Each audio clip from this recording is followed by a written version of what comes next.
नमस्कार साथियों। एक फ्रेंड ने कहा है कि किसी भी प्लॉट को खरीदने, उसकी रजिस्ट्री करवाने और उसके अंदर भवन निर्माण कराने तक की पूरी प्रोसेस का वीडियो बनाएं। तो आपको बता दूं साथियों कि किसी भी प्लॉट को खरीदने से पहले उस प्लॉट की आपको इंक्वायरी कर लेनी चाहिए कि क्या उस प्लॉट पे कोई विवाद तो नहीं है, कोई कोर्ट में केस तो नहीं चल रहा है। और उसकी जानकारी करने के लिए आपको सेलर से डॉक्यूमेंट ले लेने चाहिए और उन डॉक्यूमेंट्स को चेक करना चाहिए। फिर भी पता नहीं चले तो उस डॉक्यूमेंट्स की रजिस्ट्रार ऑफिस के अंदर जाकर के उसको जानकारी लें। और आपको अगर समझ में नहीं आता है तो आप किसी वकील साहब की मदद ले सकते हैं और उसकी रजिस्ट्री की पूरी चेन निकलवा करके देख सकते हैं। साथ ही बाद में बारी आती है कि जब पेमेंट करना हो तो पेमेंट आप हमेशा ऑनलाइन मोड में ही करें या नेट बैंकिंग के थ्रू या चेक के माध्यम से करें।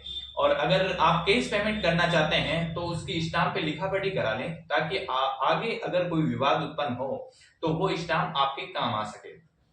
बाद में बारी आती है प्लॉट की रजिस्ट्री करवाने की। तो रजिस्ट्री करवाने के लिए आपको किसी भी वकील साहब को या जो भी रजिस्ट्री करवाते हैं, एक वकील को या किसी भी रजिस्ट्री करवाने वालों को हायर कर लें और वो आपके रजिस्ट्री के डॉक्यूमेंट्स तैयार करा देते हैं। और प्लॉट की या जितनी भी जो भी जमीन होती है उसकी दो वैल्यूएशन होती है। एक तो रियल रेट जिसपे अपन खरीदते हैं और एक होती है सरकारी वैल्यूएशन जिसे डीएलसी रेट बोलते हैं।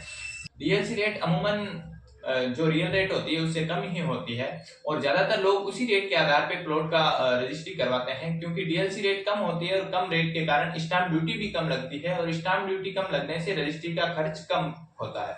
उसके बाद बारी आती है डॉक्यूमेंट्स की।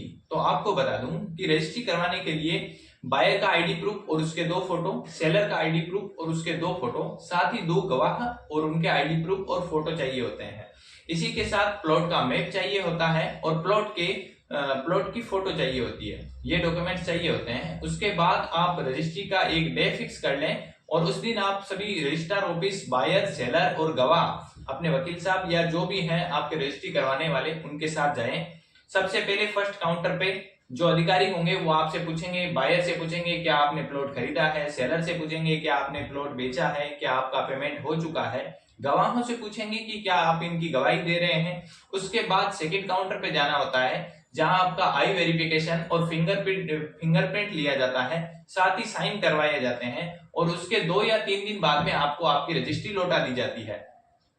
रजिस्ट्री लौटाने के बाद आपको अगर जो भी है आपका नगर पालिका है, नगर निगम है या नगर परिषद है, वहां पे जाके आपको अपने प्लॉट का नामांतरण करवा लेना चाहिए। नामांतरण करवाने के बाद आपको एक एप्लीकेशन लिखनी होती है।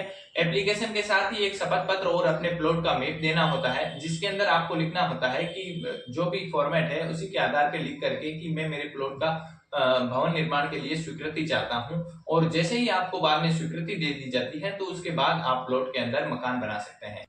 यह थी किसी भी प्लॉट को खरीदने, उसकी रजिस्ट्री करवाने और उसके अंदर भवन निर्माण करवाने तक की पूरी प्रोसेस। वीडियो अच्छा लगा तो लाइक करें, चैनल को सब्सक्राइब करें और शेयर करें। धन्यवाद।